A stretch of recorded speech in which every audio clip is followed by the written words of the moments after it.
Hey everyone, it's Henry from Carbon Crowd. So some of you have asked me about the water filtration system that I use in my vertical farm. So in this video I'm going to break that down for you. So I'm going to cover how it works, how you can build it, and how you replace the filter. So now, you know, some people like to use small handheld Britas, and while this can work for a while, it can be a real productivity killer to constantly have to refill your Brita in the middle of watering. Super annoying. You can end up spending more time waiting for the water to filter than it would take to water in the first place, which is definitely just not what you want.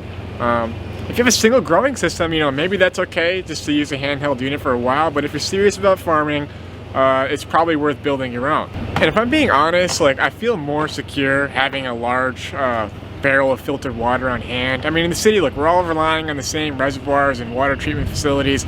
God forbid something ever happened.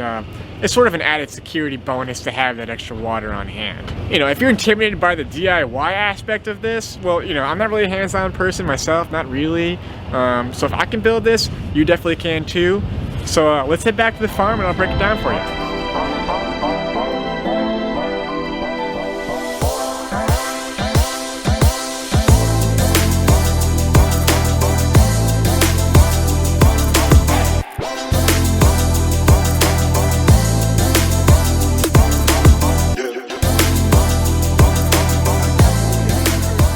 Hey guys, we're in the farm. Here's the whole unit, here's the water filtration system all together. So the way that this works is, as you mentioned before, the top part, this is essentially the water filter, which is, you know, it's a DIY system. It's pretty simple, comes right up. It's a separate unit, right? So all your filtration basically occurs in here, and the water just kind of goes down and then collects in this unit, which has a spigot and can be conveniently accessed for all your watering needs, right? As we mentioned before, we'll show you guys now, you got the sand layer, right? So we're gonna change this now, so which is why I'm digging through it. But you got your top layer, which is sand. You can see there's a little bit of charcoal up here. That's how you know we definitely need to change it. But if you keep digging, you'll get more and more charcoal, and it gets kind of hard to dig because it gets really dense with all that charcoal. But you're seeing I'm kind of hitting that layer and coming up with this kind of charcoal. See, you get the smaller little bits in there. You get some bigger chunks. The way we do it is that we buy charcoal and then we break it down, and we'll show you guys that whole process, how we do that when we go to change the filter in a little bit. And then underneath this charcoal, so you have the sand, the charcoal in the middle, and then underneath that you got your pebble gravel layer, which I would go down there, but it's so dense I can't really get down there easily right now. But yeah, we'll show you guys, we'll share links with you guys in terms of where you can get sand, charcoal, and what we use to do this, but you can use a variety of products and it's pretty hard to go wrong. The only thing I will say is that for charcoal, you don't want to use powdery charcoal.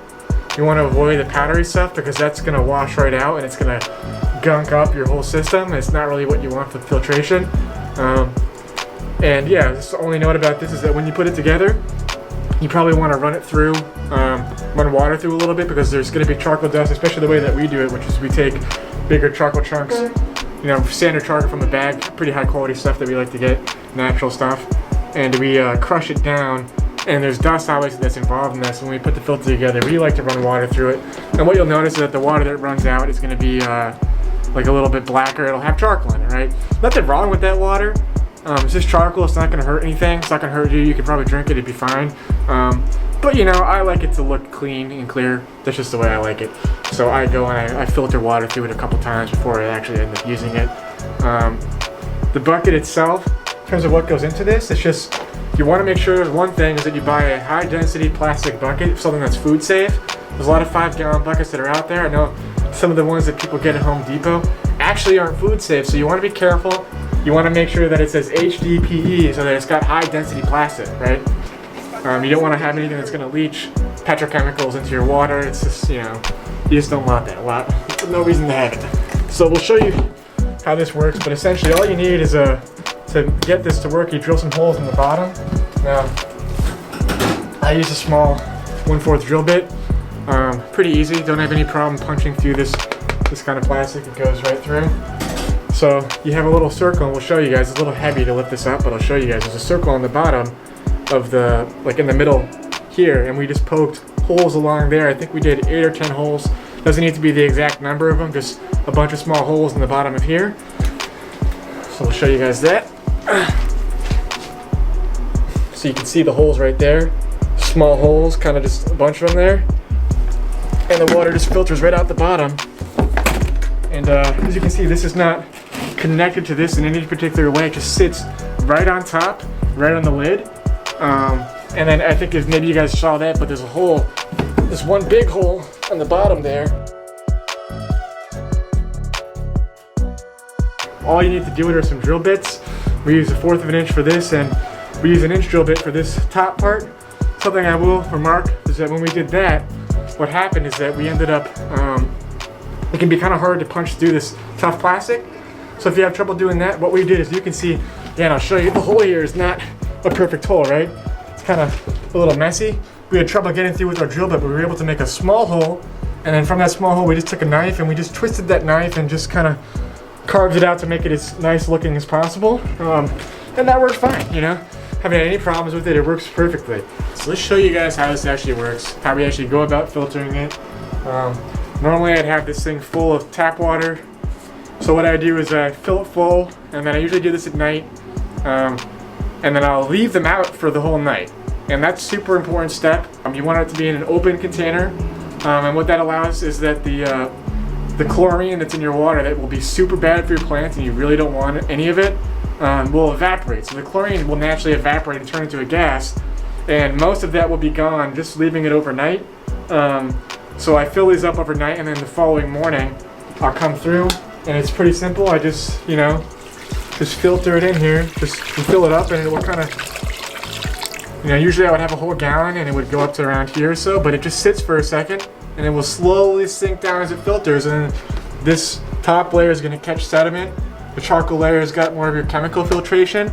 I don't exactly know what your gravel layer does, but I know that it's an important part of the system, so you don't want to skip out on that.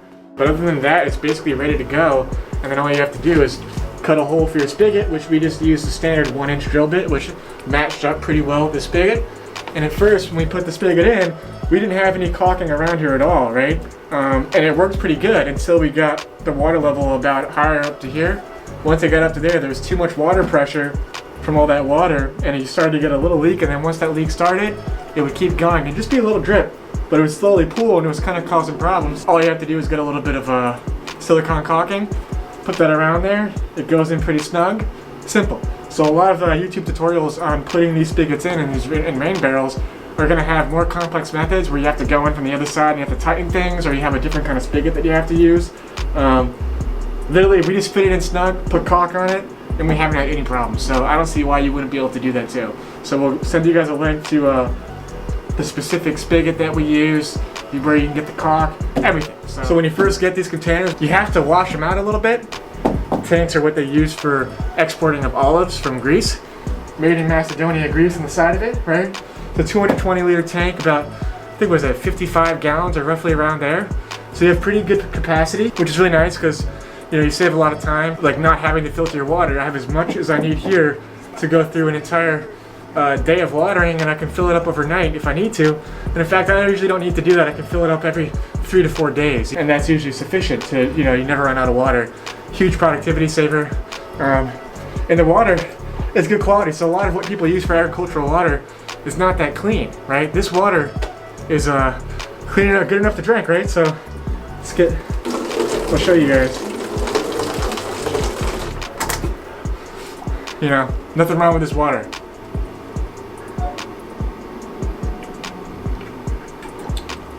That's a nice big gulp, right?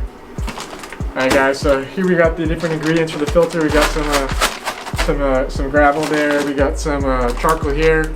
You know, we just use pretty standard variety charcoal. We just make sure there's no additives to it.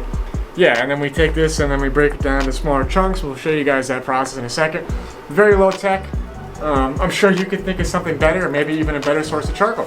And if that's the case, comment, let us know. We'd love to hear about it.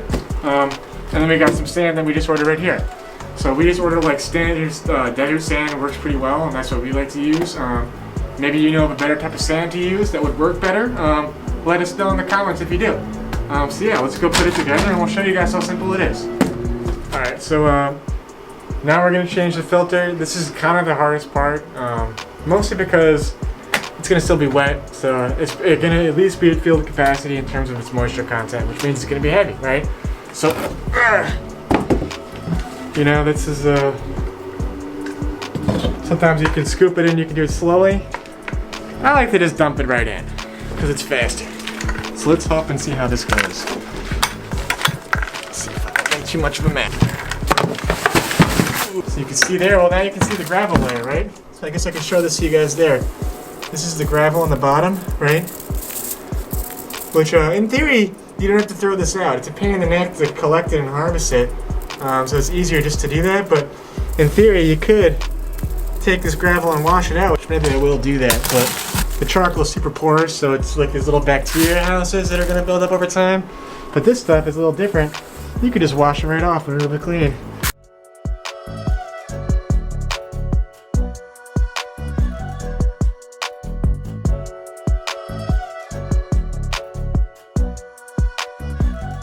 I grabbed the wrong chip thing, so I was actually showing you guys tone chips.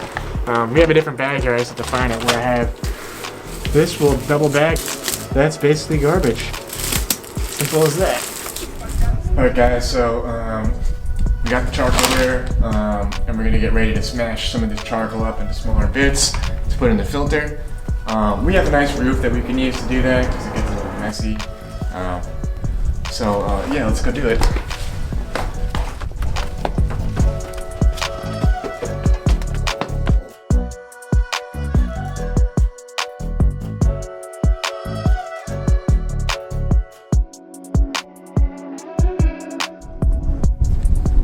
It's windy up here, so that'll help kick away some of this charcoal dust. That's why you definitely don't want to do this inside, unless you got a different method. This is the method I like.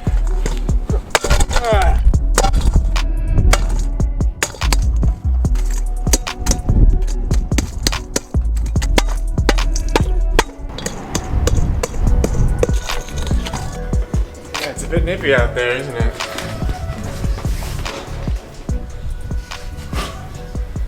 Man, I'm not gonna lie, it is quite cold out there, especially holding this metal bowl, because it didn't take too long to do that. Got the rest of the charcoal. It's a little dusty, so I'm gonna put this back up. Add that in there. Oof, yeah, see that dust? That's what I'm talking about. So let's shake that out for a second. I don't want to shake too much, because I want to keep those layers intact. They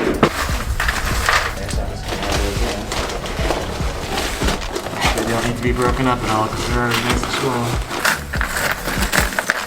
So now we're gonna put the sand layer in. I've been kind of hesitant to use silica sand because it's obviously not good to breathe in silica. It's like carcinogenic to breathe in the dust. So, you know, the key thing is when you do this, do it in a ventilated area. Wear a mask so you don't breathe any dust. You know, when you put water on it, basically you're not gonna have to deal with dust issues because it's gonna stay wet. Be smart, don't go breathing in the dust. Now this stuff is a filter grade sand. So it's has a lot less stuff in it than the desert sand, which, yeah, it's natural, but it's got a lot of stuff already in it, which makes it not quite as good for filtering. This stuff is really designed for water filtration. Get a little messy, but that's okay.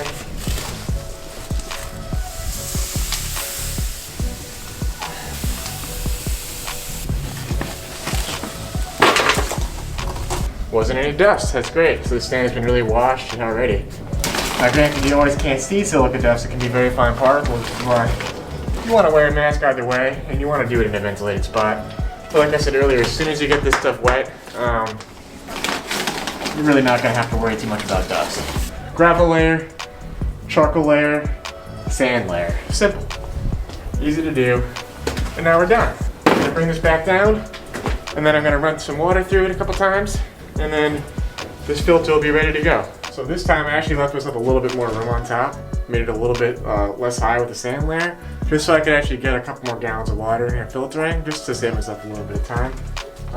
But yeah, as you can see, it goes all the way up to there. There you go, the sand layer on top, looking nice and pristine, ready for me to put some water in. Even though this is already purified, just to show you guys what it looks like when you put water in. Yeah, I would use tap water, except I like to let that sit overnight to let the chlorine evaporate, and I really don't want to put any chlorinated water in here, just because it's not good for the plants. But yeah, normally I would fill up about, 8 or 9 of these guys overnight, let the chlorine evaporate. Put the water, put it in here. Alright, so I could get a few gallons in here, but the water sits there and it's going to slowly filter down. Now you can hear it. Water filtration for Microgreens, DIY. Simple as that. So I hope you guys enjoyed. Like, subscribe, and get growing.